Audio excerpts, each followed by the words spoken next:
Hello everyone, and welcome to the Halloween Countdown. So after yesterday's intense movie, I decided to do a bit of a palate cleanser. This is Mars Attacks. What happened to comedies?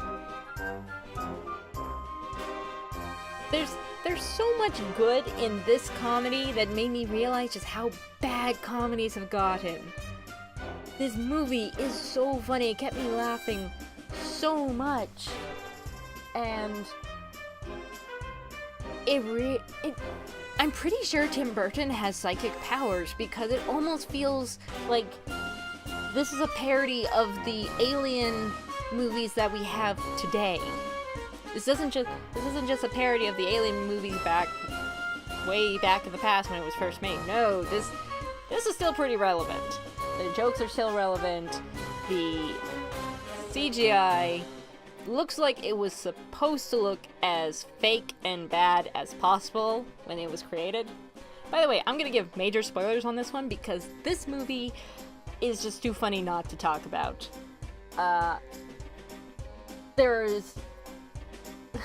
There's so many actors that got very, very well used in this movie. Jack Nicholson, for instance, is the President of the United States. I'd vote for him, even though I'm Canadian. And we have Jennifer Aniston is a talk show host who gets her body switched with her pet chihuahua. Yeah. And we have Jack Black, who I wish was in there longer than he was. And I'm gonna forget everybody else's names. However, Tom Jones. Tom Jones is in this movie, and not only is he in this movie singing, it's not unusual, but he is the friggin' hero of the hour. Because he knows how to fly a helicopter. I cannot make this stuff up. Tom Jones just shows up kinda out of nowhere and becomes one of the main cast.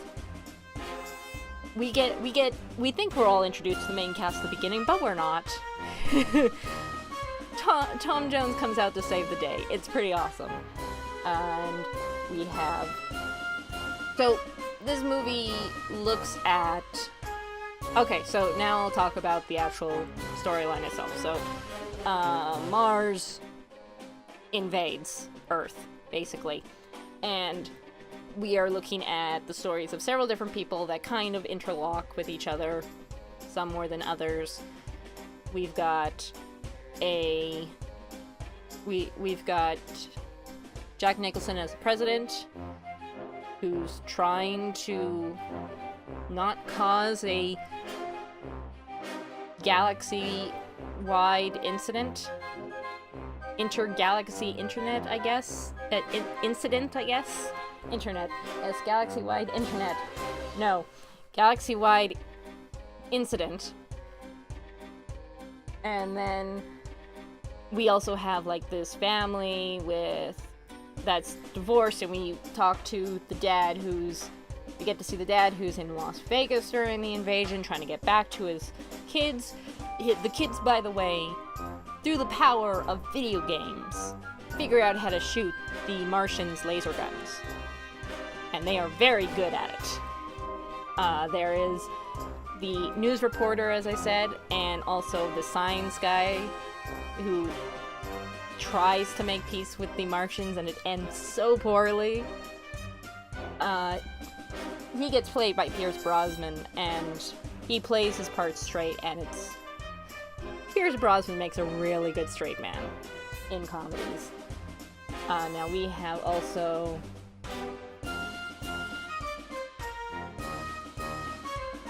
Now we also have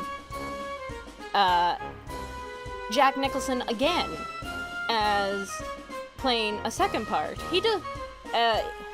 And then we have Jack Nicholson once again this time playing a casino owner, and sporting a wig worse than Trump's toupee. And it's amazing just how many jokes are still relevant. Like, these didn't just get chuckles out of me, these got really good laughs out of me. Like this woman right here with the pointiest beehive and pointiest breasts that you will ever see, at one point manages to trick Martin Short into allowing her to enter the White House, where she tries to assassinate the president. And the whole thing where Martin Short is falling for this obvious Martian in disguise is pure genius, because she doesn't say a single word during the whole thing. She's chewing on a piece of gum the entire time before she finally figures out that Martin figures out that she's actually an alien. Quite some time before Martin figures out that those knockers are not real. And neither is anything else on her. The death scenes are awesome. It makes for some really good slapstick at times. Basically everyone gets charred into red and green skeletons. And then even the deaths of these characters are funny. Jack Nicholson gets not one, but 2 deaths in this movie. First is the casino owner, and the second time, probably the best and most funniest death in the entire movie. He, as the president, makes this grand, incredibly cheesy speech trying to make peace with the Martians one last time. And the Martian ambassador, he cries a single tear down his cheek, and he goes to shake the hand of Jack Nicholson, and when he does, the hand pops off. And it crawls onto Jack Nicholson's back, and stabs him through the chest, and Jack Nicholson falls over, and the thing that stabbed him through the chest extends and becomes a Martian flag. It's one small step for man, one gigantic, embarrassing death scene for a US president. So the aliens, they manage to invade by first tricking the humans into thinking they come in peace, and then when they get all of the important people in one big room, the aliens attack. And they manage to do this multiple times. There is this montage of them taking over the entire planet, invading and destroying monuments, and taking pictures like they're tourists. Oh, and I haven't even, mentioned the best characters in this movie. There is a redneck family, stereotypical redneck family that lives in a trailer park, and they have a son with long hair, who is probably the nicest guy in this entire movie, but is treated as the black sheep of the family. And it's actually him and the grandma that managed to save the planet. And again, major spoilers. So again, go no further if you don't want to get spoiled, because I'm about to drop the big spoiler right here. The boy and the grandma managed to find the alien's secret weakness. America's most powerful weapon. Country music. I tell people all the time that old country music is really good. How can you deny the power of country music after watching this movie? It saves the friggin' planet. And it's not just any country song, no. It's one in particular. And let me just make sure I got this right. It is Slim Whitman's Indian Love Call.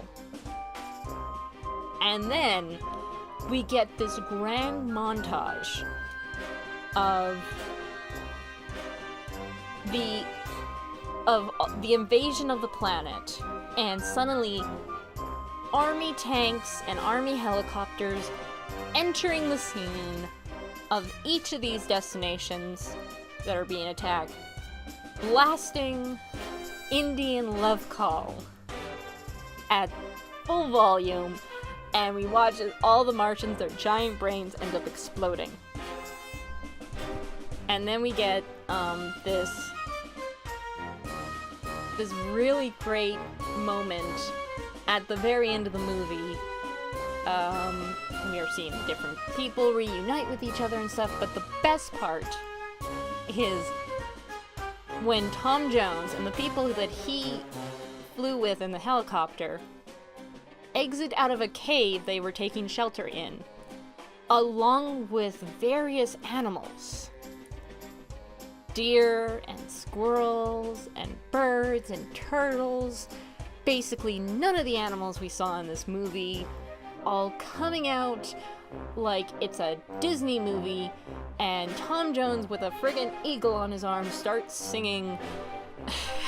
And of course he's singing It's Not Unusual.